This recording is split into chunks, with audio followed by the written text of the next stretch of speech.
Hello everyone, welcome to Tales from the Albright. Today we are here with Jenny. Hello. And we will be talking about beach reads, which is a category that I love. Yes. Sorry. It also is much broader than I expected it to be. Really? Yeah. What do you think of when you think of beach reads? I guess I would say just like a quick romance or just a quick novel in general. It is not the great American novel. It is just, something mindless, just a quick read. Yeah. So that's traditionally how they're thought of. Like Okay. light and fluffy. They can be read on vacation. So they're easy to put down, but you still remember the plot when you come Yes. back to it after you're done swimming or like going on a hike, whatever Croquet. you do. Yes. Badminton, all the things that you do. Yep. Yes. Volleyball. Sorry. Okay. Go ahead. Many of the books were thought of as being targeted towards women, like romance, how we talked about in the history of the romance episode, or domestic tales. The reality is a beach read is basically anything that somebody brings with them on vacation. Oh. Yeah. Okay. Oh, okay. Yeah. So according to the Book Riot article, What Makes a Book a Beach Read, written by Elsie Moser, there are 4 types of books that tend to make up beach reads. There are the carefree joy books, which are the fun, plot-driven, with lovable characters, or they feature animals. There's the compulsively readable, which is a page-turner that has exciting drama. The books that are set during the summer and have traditional vacation destinations are known as summer settings. Okay. There also tends to be an element of romance that promises a happy ending to the story being told, or low-stakes books where the characters don't have a lot to lose and the conflicts tend to be trivial. Okay. So then there's the opposite side of things. Okay. Summer and beach reads can be dense intellectual novels or nonfiction for some people. So my first statement completely take that out because obviously we know what beach reads I'm reading. I go between the two. Okay. Yeah. So for those that read the intellectual and dense nonfiction novels, summer vacations offer a break from the stress of modern workplace and modern stressors, so their minds can fully focus on the intellectual works without the distractions of everyday life. That means they can also absorb more of the work. And either way, people just find them really interesting and engaging. Yeah. So, Makes sense. yeah. The genres that are encompassed by the term beach reads typically tend to be any books that are featured on any sort of summer reading list. So it covers everything from romance, thriller, horror, mystery, fantasy, bestsellers, nonfiction. It doesn't matter what you read on vacation for it to be considered a beach read. It just matters that you read it while on vacation. Okay. That makes sense. So the modern form of vacations, I want to go into kind of the history of vacations because everything talks about it. Okay. And they developed in the early 1800s when the Industrial Revolution swept through Europe and the rest of the world. So the beach had been previously associated with shipwrecks and danger, so it was generally avoided. The rise of factories and industries that arose during the Industrial Revolution caused living conditions in cities to become increasingly unsafe due to things like smog and water pollution, and that changed the beach. So it was about this time when people left the urban areas for the curative qualities of fresh air, exercise, and sea bathing. And this was discussed in a Smithsonian article called Inventing the Beach, The Unnatural History of a Natural Place by Daniela Belli. And it was by the late 1840s when the beach started to mean something new to Europeans and Western society. It had become a place of human consumption, a sought-after escape from the city and drudgery of modern life. So this is really when vacations as we know them now started to emerge. Okay. What year is this? Around the 1840s. Okay, that makes so sense. mid-1800s. Okay. And then with the Industrial Revolution, transportation got easier, and that meant that people could travel further than ever before. And that was mostly due to the establishment of steam trains and steamboats that allowed people to easily be transported from place to place. So they didn't have to go through horses and carriages, and it was more direct. And resorts and attractions began to pop up along these routes to popular destinations, including by the ocean or in the country, just away from the city. In an article on JSTOR called The 5 Types of Summer Vacation, Victoria Elmwood discusses what types of vacations these journeys would typically fall into, and still today. So the first one is the paradise. So that's the beach vacation. They're swimming. Morals kind of get a bit iffy. Yes. People are partying, spas, beauty treatments. Most times there's alcohol. Just kind of what you think of when you see reality shows and they like go to paradise. Yes. Yeah. Yes. There's the wild, which involves an aspect of roughing it. So like camping, exploring the wilderness, hiking, staying in the frontier. In the mid-1800s, it involved a lot of visiting ranches and farms. Okay. There's the ruin, which is kind of just what it sounds like. People went to visit ruins of old structures and ancient civilizations. There's the living culture, which is going to a different country in different regions and immersing yourself in the culture. And then finally, there's the playground. And this is visiting amusement parks like Coney Island or Disney or Las Vegas, where the main goal is just fun. Yeah. And then simultaneously to the notion of a vacation developing, the idea of the summer read emerged because publishers wanted to hop on the new trend, and they saw it as a money-making opportunity. Because summer was traditionally the time when sales just slowed down because everyone was outside, no one was really reading because they had other things to do. By the 1870s, summer reading lists in the Book Buyer and the New York Book Review start to be published regularly to try and engage readers. More lists would be published in newspapers and magazines. So there are just lists all over, kind of like now. Yeah. Every 3 seconds, especially now because we're going into summer. I feel like every other day I get a new email that's like, the top summer reads for 2024. So this is kind of when that all started.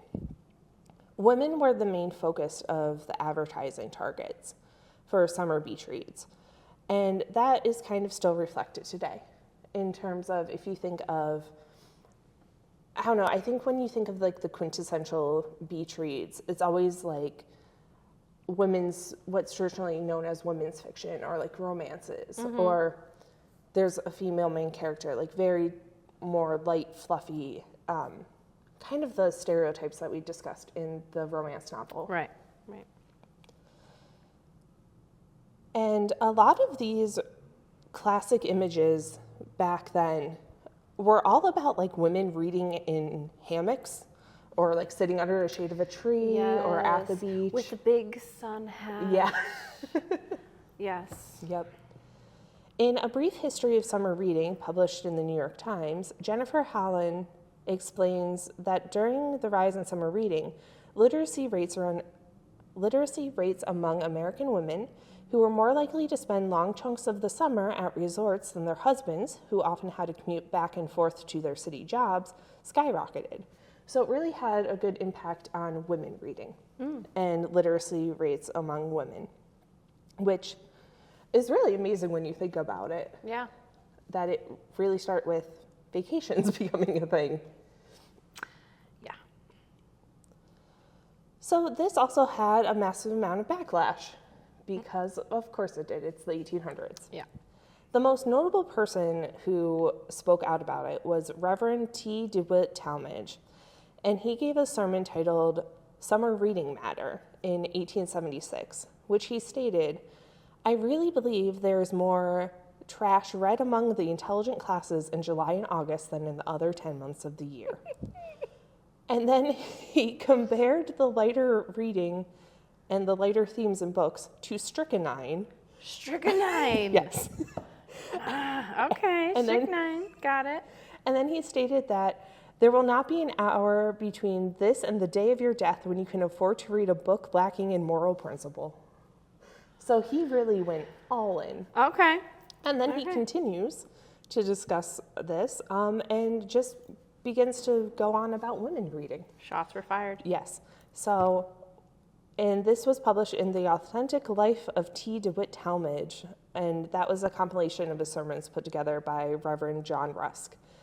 And in that section on women reading, he once again made statements to claim that women should not be reading the latest popular and modern novels, stating that there is a wealth of good books coming forth from our publishing houses that leaves no excuse for the choice of that which is debauching to the body, mind, and soul. Does he give recommendations? No. I would have loved that. I know. Then what do you recommend, This is good what, Reverend? Okay, so he kind of gives a recommendation. That's the next line of this speech. Okay. And it says, go to some intelligent man or woman and ask for a list of books that will be strengthening to your mental and moral condition. Okay. So he had issues. Okay. That seems to be the main criticism early on, was that a lot of people kind of just saw it as you should be reading things that help you in life instead of having entertainment.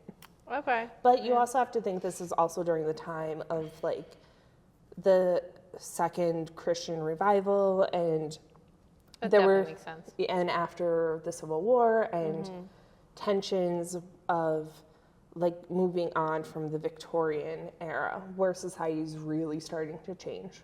So a lot of people had a lot of issues about basically everything. Yeah, and just like wasting time. And yeah, that makes sense. Yeah. I mean, I get both sides. Yeah. And then the only other criticism of Beatrice I could find were people still today being just like, you should be reading nonfiction and things that help you instead. But summer reading itself has expanded so much that it encompasses all those things. So now it's really just a personal preference of what you read during the summer. Yeah. So, but Reverend Talmage and those who were of the same thought did not succeed in stopping the beach read or summer reading books because they continue to grow in popularity over time. The books became more accessible with the rise of mass market paperbacks in the 1930s, and then again with ebooks in the early 2000s. With the mass market paperbacks, they were sold in more convenient places. So it would be like the drugstore or the grocery store, and you still see them there today where you could just go and pick up the books and buy them with like your eggs. Love it. Yeah. Yes. This allowed people to access whatever they wanted to read, and it muddled the definition of a beach read further because it expanded it to every genre. As quoted from the Los Angeles Public Library's blog post titled The Invention of Summer Reading and the Birth of the Beach Read, ultimately, a beach read is whatever you feel like reading for fun at the beach or by the pool, which is something that is just true in general today. So with that, I thought it would be fun to look at articles in the Scranton newspapers and see what ads they had for beach reads. Definitely, yes. So I found two that I really loved and wanted to include. Most of them were just like stores being like, we have summer reading books, come buy them now. Or it will just say like, summer reading books. And then like the store name. Get them while they're hot. Okay. This one was an advertisement for hammocks. And that was published in the Scranton. Hand in hand. They do. They do go hand in hand. I know, I actually just recently bought a hammock and then I just sit outside in my yard and read all the time. That's awesome. I am the target audience for the 1840s. You are. So on June 22nd of 1894, this article begins, Have you hung out your hammock? A hammock, a novel, and a gown are justifiable indulgences when the warm weather sets in. With plenty of cushions and a story over which one may fall asleep, a hammock is an ideal lounging place for hot days.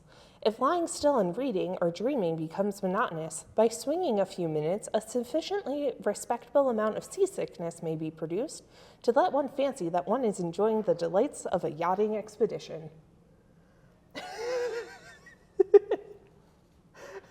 They really went in there. They really, okay. Yep. Very good advertising. Yeah. Do you want to be seasick? Get a hammock. You want to turn green? Or, yeah. Okay. But the thing is, because I just recently bought the hammock, it's true. Yeah. Like it messes with your equilibrium. Yeah. Mm-hmm. Yeah, there have been times, well, it's a combination because my dad also has a boat. So if we go out fishing, so it's that, and then if I come home and sit in the hammock, I feel like I'm like moving and have like sea legs for the rest of the day. Really? Yeah. Okay. I think I need a hammock. Yeah. Huh. Another advertisement that highlighted the same theme was for Reisman Bros on Spruce Street in Scranton. The ad was from August 7th of 1912 in the Scranton Times, and it read, "There is one delightful way to enjoy yourself during the scorching summer days. Read a good story and forget the heat." Then a list of books published by Grosset and Dunlap that cost 50 cents each was published underneath, and that included White Fang by Jack London, A Girl of Limberlost by Jean Stratton Porter, and The Well in a Desert by Adeline Knapp. 50 cents. Yep. I wish books were 50 cents now. Well, So that's about all I have. I did pull some of the authors that tend to appear on the summer reading lists every so often. Okay. And recently there's a lot of Emily Henry. Emily Henry? Yes, she's a romance author. She literally has a book titled Beach Read. So, I read that one. Okay. Yeah. There's Ellen Hildebrand, Alyssa Cole, Lucy Foley, Riley Sager. Different memoirs are always on the list, whatever is new and popular. I know on a lot of them for this year, like RuPaul's biography is on there. There's always normally some book by Eric Larson if he has come out with a new one. And then just general ones about the beach. And there's always romance in there. There's always some sort of nonfiction. I like the ones that have like a little calamity. Yeah.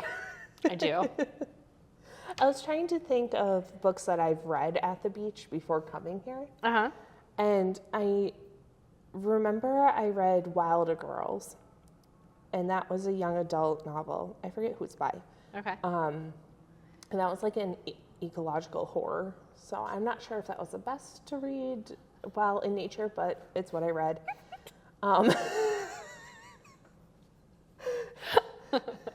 That was one of the notable ones. Okay. I know I've read like Victoria Schwab's A Darker Shade of Magic on the beach before. I have read biographies on the beach before because I'm me. Yes. Yes. You are a fan. Yes, of dead people. And then, what books do you tend to read on the beach? Any that stand out? Not really. It's been a while since I've been to the beach. But I am one of those, like, in nature, like, I like to camp. So I tend to stay away from anything that is, like, a horror of any sort while I'm camping because, you know. Yeah, it just makes you kind of paranoid that you're going to be eaten by a bear. I don't know. I'm, like, one of those that you know, if I have access to my Kindle, it's like, okay, this is free. I'll just, you know, or like going on like Libby or one of those. Yes, going on, exactly. So whatever is available, not so much free, but whatever is available, I'm like, okay, this looks good. This sounds funny, whatever. So, I mean, I read so often that it's just, you know, I don't know if I have any that are really notable. Yeah, in recent years, I've been the same. A lot of my vacations have been hiking. Which people would be like, well, that's exactly why it's, you know, known as, you know, it's not really. Yeah, I feel like I'm more in the wilderness category instead of the paradise category. Yeah, no, All right, well, I think that's all I have. Do you have anything else? No, I don't think so. But now I need to broaden my horizons with my beach reads. You can read whatever you want. That was the whole thing I've learned from doing the research on the history of the beach read, is it's really anything. Anything you read on the beach, that's your beach read. Okay. Or on vacation in general, or on a steam train, or like in a car. It's so hard to read in the car, but... Yeah, I'm one of those, traveling. Like I do get like motion sickness. So, yeah. Yeah. So I wonder, like, if anyone has any suggestions for any good beach reads, Yeah. definitely. Comment or email us. Yeah. If you want to listen to past episodes, I know we've talked about the history of the romance novel one a few times throughout this episode. You can find those on this YouTube channel, or you can find it on our SoundCloud account or Spotify or Apple Podcasts, wherever you're listening to it. If you're listening via audio, if you just scroll back, you can listen to all of them. Or on the library's website at lclshome.org/library-podcasts. If you have any questions, comments, anything at all, feel free to email me at aloney@albright.org. That is ALONEY @albright.org. Or call the library at 570-348-3000. Thank you. Bye.